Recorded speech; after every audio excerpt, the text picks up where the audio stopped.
Buen día, me encuentro con el reumatólogo Mario Chávez para abordar los puntos más importantes sobre el tema reumatismo de partes blandas. Buen día, doctor. ¿Podría comenzar por darnos su concepto sobre esta enfermedad? ¿Qué tal? Buen día. Muchas gracias por la entrevista. Vamos a hablar sobre reumatismo de partes blandas, al cual también se le puede llamar reumatismo de tejidos blandos, y consiste en un dolor que es localizado,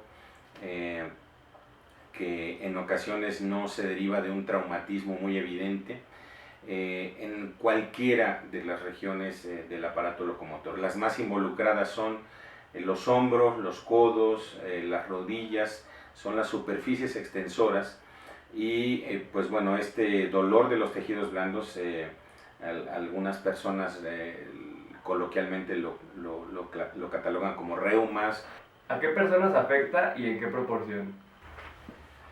Bueno, el reumatismo de tejidos blandos afecta prácticamente a toda la población en general, pero las edades en las que más se observa esto es a partir de los 20 y hasta los 50 años. También depende del tipo de ocupación o de actividad física. Algunas de ellas se dan en el contexto de actividades recreativas, como por ejemplo las personas que juegan golf, que juegan tenis o algún otro deporte.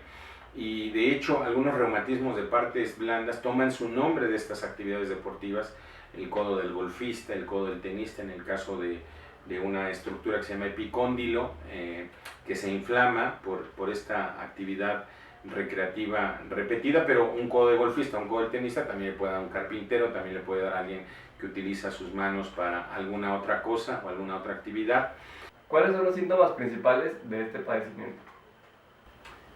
Bueno, principalmente el dolor, lo describiría yo como el síntoma cardinal de la enfermedad del reumatismo de partes blandas. En ocasiones este dolor puede ir acompañado de limitación funcional, y esta limitación funcional, cabe aclararlo, es como una defensa del organismo, es una señal de alarma en la que al haber dolor, pues el mismo cuerpo le indica o nos indica que debemos de disminuir el factor que está ocasionando este dolor, que en ocasiones es este movimiento, este microtrauma repetitivo. En el caso del síndrome del túnel del carpo, por ejemplo, del que hablamos, además del dolor, puede haber parestesias, que es este adormecimiento que ocurre en las yemas o en los dedos, particularmente de los primeros dedos de la mano, y que está asociado a una relajación de la muñeca, particularmente cuando dormimos. Por eso es común que los pacientes se despierten en la madrugada con una sensación de adormecimiento y tengan que hacer movimientos para disminuir esta parestesia cuando el nervio mediano se encuentra inflamado. ¿Cómo se hace el diagnóstico y en qué consiste el tratamiento? El tratamiento yo lo podría dividir en dos partes esenciales. Una es hacer un diagnóstico correcto. Les decía yo al principio que el diagnóstico es eminentemente clínico, pero hay que saber en qué momento podemos recurrir al ultrasonido musculoesquelético, por ejemplo, o a las imágenes por resonancia magnética, para poder confirmarlo cuando exista caso de duda. Una vez hecho el diagnóstico, existe una secuencia que se puede aplicar a todos los reumatismos de tejidos blandos o de partes blandas, que consiste en el uso de antiinflamatorios no esteroideos, relajantes musculares, si son los nervios los que están tomados, antineuríticos del tipo de la gabapentina o la pregabalina.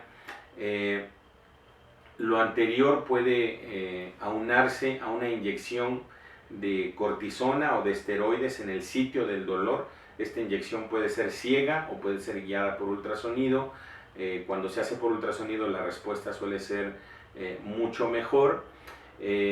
Después, en esta secuencia sigue la terapia física o la rehabilitación, y cuando el paciente ha sido refractario a todas estas medidas, se recomienda una evaluación por el cirujano, porque puede llegar a ser necesaria una intervención quirúrgica.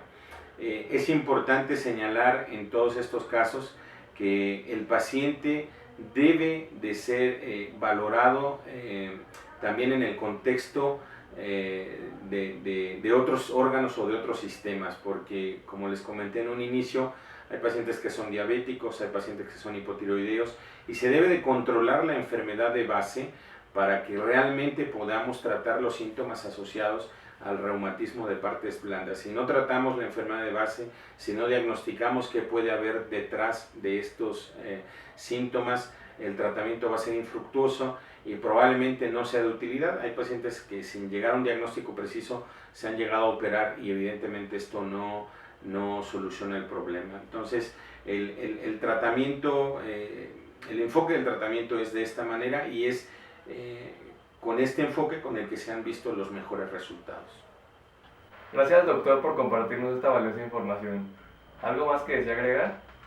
Gracias a ustedes por la entrevista. Quisiera agregar que al detectar a un paciente, o si hay pacientes que pudieran ver esta entrevista, presenten algún dolor, un dolor ubicado en el hombro, en el codo, de manera bilateral en las rodillas, que no tuviera su origen propiamente en un traumatismo o en una caída, no lo menospreciaran, que acudieran al médico para poder saber por qué se da este dolor, cuál es la causa, los estudios que son necesarios, si no hay una enfermedad que esté detrás de ellos.